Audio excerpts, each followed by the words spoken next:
Hello everyone and welcome to my channel, and today I'll be reading a multi-character listener by me. So let's get into it. Scaramouche. Scaramouche did not know what was going on until he just felt like something was wrong.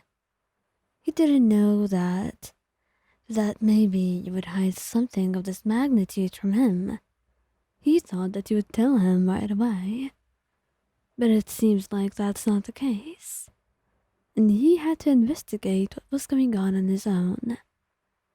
He never really thought that you'd be pregnant, and that's why he never assumed it would be a possibility, and he never worried about it. But all the signs, they point towards this, and it terrifies him more than anything.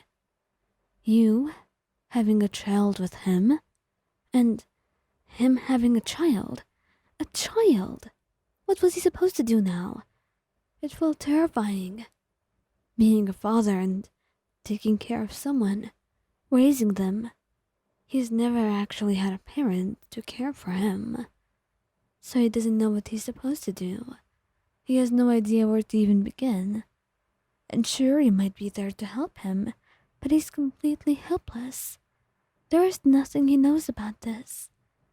And there's no way that he wants this to be a reality. So he starts to just ignore the possibility at all. Until he realizes there's no ignoring it.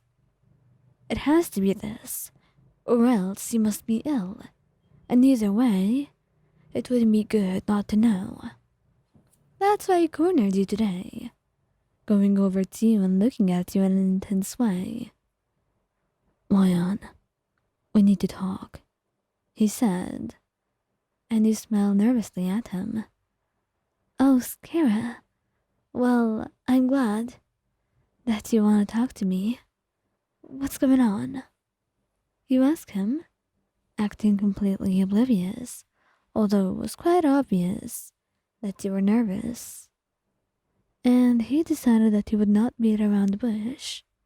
He wanted to know what was going on, and he would not shut up until he knew. "Mayan, you don't look alright to me. You've been vomiting, and you've been acting weird. So are you sick? Or are you pregnant? That could be it, right? But I'm nervous, Mayan. You need to tell me. I don't know why you're hiding what's going on from me," he says. And that's when you see how sad he is, and how much he feels so confused. And you realize that what you did was not fair to him at all. "I'm sorry. I really am, okay? And you're right. I am.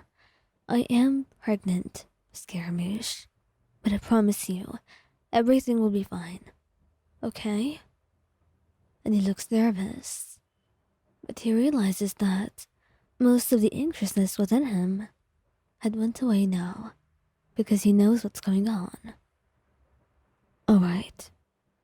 But I will need a lot of help from you, Ian. And next time, don't you try hiding things from me. I'm mad at you for hiding. But right now, I'm just glad that I know that you're fine. And you had a lot to talk about. You knew that. But right now you just wanted to hold him. And to also enjoy the relief that you got from him knowing." Xiao. Now Xiao was a little bit more oblivious. Not to the signs of pregnancy, but the fact that there's something going on.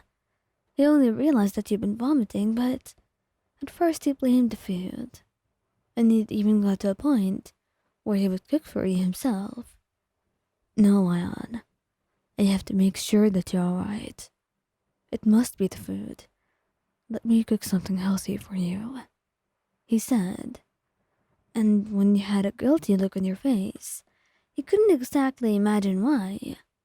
So he didn't think much about it. He didn't think at all. And that's why, when it continued to happen, and he insisted on taking you to a doctor and you refused.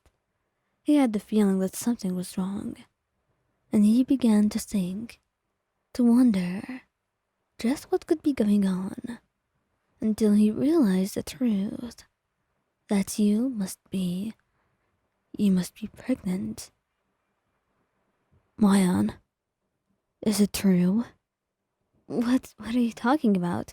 What is true? You ask him, smiling, thinking that nothing could go wrong and he would never figure it out until you were ready to tell him. You didn't know when that would happen, but surely it would happen somewhere, sometime along the way. But you just hoped that it would happen at all. You did not expect him to ask the following question. You're pregnant, aren't you? He said. And you froze. Your smile frozen on your face, and suddenly it began to fall as you looked away from him. And you looked so betrayed and so hurt. Why didn't you tell me? Why would you hide such a thing from me, Wayan? Why would you do that? He said. And you couldn't help but feel a little bit guilty. Not just a little bit. A lot. Just looking at his face, and how he seemed so hurt. You hugged him, but he did not hug you back. He just stood in place, and you do not blame him. I'm sorry, Xiao. I was scared. I was nervous. I thought you wouldn't want the child with me. I thought you'd be mad at me or just leave. I was terrified. You don't know what I've seen. I've seen people do horrible things when they find out. And I was terrified you wouldn't like it. I know maybe you don't want the child, or maybe you're just scared of the possibility, but I would never leave you, Ayan. He said, cupping your face in his hands. But I think I understand a little bit better now. I'm not mad at you anymore. Just promise me, promise, that you won't do anything like that again. Alright? He said, and after a little bit of hesitation, he nodded, hugging him tightly, and this time he hugged you back, no longer mad at you. He couldn't really blame you for this. He knew how stressful it could be, and he knew that you'd surely have told him when you felt ready for it. It just took you a little bit too long.